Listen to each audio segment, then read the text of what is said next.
ನಮಸ್ಕಾರ ವೀಕ್ಷಕರೇ, ಕನೆಕ್ಟ್ ಕರ್ನಾಟಕ ಅರ್ಪಿಸುವಂತಹ ವಿಶೇಷ ಕಾರ್ಯಕ್ರಮ. ರಾಜ್ಯದಲ್ಲೇ ಅಪರೂಪದ ದಂಪತಿ, ರಾಜಕಾರಣಿಗಳಲ್ಲ, ಜನಸೇವಾ ದಂಪತಿ, ಅವ್ರನ್ನೇ ಮಾತಾಡ್ತಾ ಹೋಗೋಣ. ಸರ್, ಮೊದಲನೇ ಕಾರ್ಯಕ್ರಮ ಸ್ವಾಗತ. ಅಮ್ಮ ಸ್ವಾಗತ. ಶಾಸಕರಿಗಾಗಿ ಕೆಲಸ ಮಾಡೋದು ಕಷ್ಟ ಇತ್ತ 20 ವರ್ಷದಿಂದ? ಶಾಸಕಿಯಾಗಿ ಕೆಲಸ ಮಾಡೋದು ಕಷ್ಟ ಅನಿಸಿದ್ಯಾ 4 ತಿಂಗಳಿಂದ? ಇಲ್ಲ, ನನಗೆ ಯಾವ್ದು ಕಷ್ಟ ಇಲ್ಲ. ಜನಸೇವೆ ಮಾಡೋದು ನನಗೆ ಯಾವಾಗ್ಲೂ ತೃಪ್ತಿ ಕೊಡೋಂತ ಕೆಲಸ. ಅವರು 4 ಬಾರಿ ಶಾಸಕರಾದಾಗ ಕೂಡ ನಾನು ಅಷ್ಟೇ ಈ ಒಂದು ಜವಾಬ್ದಾರಿನ ಅಷ್ಟೇ ಸರಾಗವಾಗಿ ನಿಭಾಯಿಸಿದ್ದೀನಿ. ನಿರಂತರವಾಗಿ ಜನಸಂಪರ್ಕದಲ್ಲಿ ನಾನು ಇರೋದ್ರಿಂದ, ಜನರ ಒಡನಾಟ ನನಗಿರೋದ್ರಿಂದ, ಈಗ ಶಾಸಕಿಯಾಗಿ ನನಗೆ ಸ್ವಲ್ಪ ಓಡಾಟ ಹೆಚ್ಚಾಗಿರ್ಬೋದು. ಅದು ಬಿಟ್ರೆ ಜನರ ಜೊತೆಗೆ ಬೆರೆಯೋದು, ಅವ್ರ ಸಮಸ್ಯೆಗಳನ್ನ ಆಲಿಸೋದು ನನಗೇನು ಹೊಸ್ತಲ್ಲ. ಇದು ಮೊದಲಿಂದ ನಾನು ಮಾಡ್ಕೊಂಡ್ ಬಂದಿರೋದೆ. ನನಗೇನಂತ ಹೊಸ ಜವಾಬ್ದಾರಿ ಸ್ವಲ್ಪ ಜಾಸ್ತಿ ಆಗಿದೆ. ಅದು ಬಿಟ್ರೆ ನನಗೇನಂತ ವ್ಯತ್ಯಾಸ ಕಾಣ್ತಾ ಇಲ್ಲ. ಸರ್, ರಾಜ್ಯ ರಾಜಕಾರಣಕ್ಕೂ ರಾಷ್ಟ್ರ ರಾಜಕಾರಣಕ್ಕೂ ಏನ್ ಸರ್ ವ್ಯತ್ಯಾಸ? ಖಂಡಿತವಾಗ್ಲೂ ನಾನು 2008 ಮೊದಲನೇ ಬಾರಿ ಶಾಸಕನಾದಾಗ ಯಾವುದೇ ಹಿಂದೆ ರಾಜಕೀಯ ಅನುಭವ ಇರಲಿಲ್ಲ. ಅಲ್ಲಿಂದ ನಾನು ಶುರು ಮಾಡಿದೆ. ರಾಜಕೀಯ ಗುರುಗಳಾಗಿರ್ತಕ್ಕಂಥ ಸಂತೋಷ್ ಲಾಲ್ ಸಾಹೇಬರು ಅವರು 2004 ಮೊದಲನೇ ಬಾರಿ ಶಾಸಕರಾಗಿ ಚುನಾಯಿತರಾದ್ಮೇಲೆ ಅವರು ಯಾವ ಥರ ಸಮಾಜ ಸೇವೆ ಮಾಡಬೇಕು ಏನು ಅಂತೇಳಿ ಆಲ್ರೆಡಿ ಅವರು ನಾಂದಿಯನ್ನಾಗಿದ್ರು.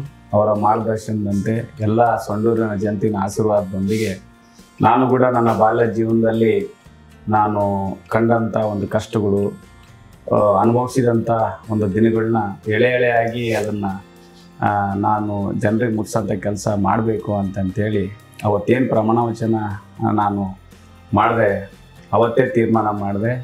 ನಂಜುಂಡಪ್ಪ ವರದಿ ಪ್ರಕಾರ ಅತ್ಯಂತ ಹಿಂದುಳಿದ ತಾಲೂಕನ್ನು ಇಡೀ ಹೈದರಾಬಾದ್ ಕರ್ನಾಟಕ ವ್ಯಾಪ್ತಿನಲ್ಲಿ ನಾನು ಮೊದಲನೇ ಸ್ಥಾನಕ್ಕೆ ತರಬೇಕು ಅಂತೇಳಿ ಒಂದು ಪ್ರಯತ್ನವನ್ನು ಮಾಡಿ 2008 4 ಬಾರಿ ಶಾಸಕನಾಗಿ, ಈಗ ಸಂಸದನಾಗಿ ಇವತ್ತು ಇಡೀ ನಮ್ಮ ಬಳ್ಳಾರಿ ಜಿಲ್ಲೆಯಲ್ಲಿ ಮೂಲಭೂತ ಸೌಕರ್ಯಗಳನ್ನ ಕೊಡೋದ್ರಲ್ಲಿ ರಸ್ತೆ ಇರ್ಬೋದು, ಆರೋಗ್ಯ, ಶಿಕ್ಷಣ ಇರ್ಬೋದು, ಜೊತೆಗೆ ಇವತ್ತು ಕ್ಲಿನಿಕ್ ಆನ್ ವೀಲ್ ಅಂತ ಒಂದು ಮಾತೃವಾದ ಕಾರ್ಯಕ್ರಮನ ನಾನು ಜನರಿಗೋಸ್ಕರ ಮನೆ ಮನೆಗೆ ಆರೋಗ್ಯ ಕೊಡ್ತಕ್ಕಂಥ ಒಂದು ಕಾರ್ಯಕ್ರಮ ಒಂದು ತೃಪ್ತಿ ತಂದಿದೆ.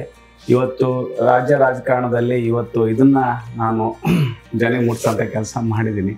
ಇವತ್ತು ರಾಷ್ಟ್ರ ರಾಜಕಾರಣದಲ್ಲಿ ನಾನೇನು ಜೂನ್ನಲ್ಲಿ ಇವತ್ತು ಸಂಸದನಾಗಿ ಆಯ್ಕೆಯಾದೆ. ನಿಜವಾಗ್ಲೂ ಇದು ನದಿ ಆಯಿತು, ಅದು ಸಮುದ್ರ ಆಯಿತು.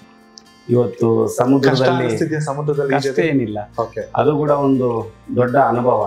ಬೆಳಿಲಿಕ್ಕೆ ಅವಕಾಶ ಇದೆ. ರಾಷ್ಟ್ರ ರಾಜಕಾರಣದಲ್ಲಿ ಅನೇಕ ಇವತ್ತು ಭಾಷೆಗಳು ಬರ್ತಾರೆ, ಅನೇಕ ಪ್ರಾಂತಗಳು ಬರ್ತಾರೆ, ಅಲ್ಲಿಂದ ಸಂಸದರು ಬರ್ತಾರೆ. ಅವರ ಒಂದು ವ್ಯೂಸು ಅದೆಲ್ಲ ಪಾರ್ಲಿಮೆಂಟಲ್ಲಿ ಪ್ರೆಸೆಂಟ್ ಮಾಡ್ತಾ ಇರ್ತಾರೆ. ಹೆಚ್ಚಿನ ಮಟ್ಟದಲ್ಲಿ ಬೆಳಿಲಿಕ್ಕೆ ಅವಕಾಶ ಆಯಿತು. ಜೊತೆಗೆ ನಾನು ಕೂಡ ಒಬ್ಬ ಮಾಸ್ಟರ್ ಡಿಗ್ರಿ ಗ್ರ್ಯಾಜುಯೇಟ್ ಇರೋದ್ರಿಂದ ಇವತ್ತು ದೇಶಕ್ಕೆ ಈಗ ರಾಜ್ಯಕ್ಕೆ ಮೊದಲಿಂದ ಕೂಡ ಇಲ್ಲಿ ನಮ್ಮ ಹೈದರಾಬಾದ್, ಬೀದರ್ಲಿಂದ ನಮ್ಮ ಚಾಮರಾಜನಗರ ಮಠ ನಾವು ಎಲ್ಲರೂ ಕೂಡ ಜನರ ಸಮಸ್ಯೆನ ಆಲಿಸಿದ್ವಿ. ಅದನ್ನು ನಾವು ರೆಪ್ರೆಸೆಂಟ್ ಮಾಡ್ತಾಯಿದ್ವಿ. ಜಮ್ಮು ಕಾಶ್ಮೀರದಿಂದ ಇವತ್ತು ಕನ್ಯಾಕುಮಾರಿ ಮಠ ಇವತ್ತು ನಾವು ಅಲ್ಲಿ ಬೆಳಕು ಚೆಲ್ತಾ ಇರ್ತಾರೆ. ಅದನ್ನು ಗಮನದಲ್ಲಿ ಇಟ್ಕೊಂಡು ಇವತ್ತು ಏನಾದರೂ ಮಾಡ್ಬೋದಲ್ಲ ಅಂತ ರಾಷ್ಟ್ರ ರಾಜಕಾರಣಕ್ಕೆ ಹೋಗಿರ್ತಕ್ಕಂಥದ್ದು ನನಗೆ ಖುಷಿಯಾಗಿದೆ. ಅದನ್ನು ನಾನು ಇಷ್ಟೇ ಇವತ್ತು ಏನು ಶಾಸಕರಾಗಿ ಇವತ್ತು ಸಂಡೂರಿನಿಂದ ಆಯ್ಕೆ ಆಗಿದ್ದಾರೆ, ಆ ಲೆಗೆಸಿನ ಆ ಒಂದು ಸಂಡೂರಿನ ಅಭಿವೃದ್ಧಿನ ಮುಂದುವರ್ಸ್ಕೊಂಡು ಹೋಗ್ತಾರೆ. ಜೊತೆಗೆ ಇವತ್ತು ನಾನು ಒಬ್ಬ ಅನುಭವಸ್ಥ ಆಗಿ ಮುಂದಿನ ದಿನಗಳಲ್ಲಿ ರಾಷ್ಟ್ರ ರಾಜಕಾರಣದಲ್ಲಿ ರಾಷ್ಟ್ರಕ್ಕೋಸ್ಕರ ಏನಾದರೂ ಒಂದು ಮಾಡಬೇಕು ಅಂತ ಆಸೆ ಇದೆ. ಇವತ್ತು ಕಲಿಸಿದರೆ ಈ ಒಂದು ವಿಶ್ವಾಸನ ಮುಗಿಸೋಂಥ ಕೆಲಸ ದೇವ್ರು ಮಾಡಲಿ ಅಂತೇಳಿ ಪ್ರಾರ್ಥನೆಯನ್ನು ಮಾಡ್ಕೊಂತೀನಿ. ಕನೆಕ್ಟ್ ಕರ್ನಾಟಕ, ಇದು ನಿಮ್ಮ ನೆಟ್ವರ್ಕ್.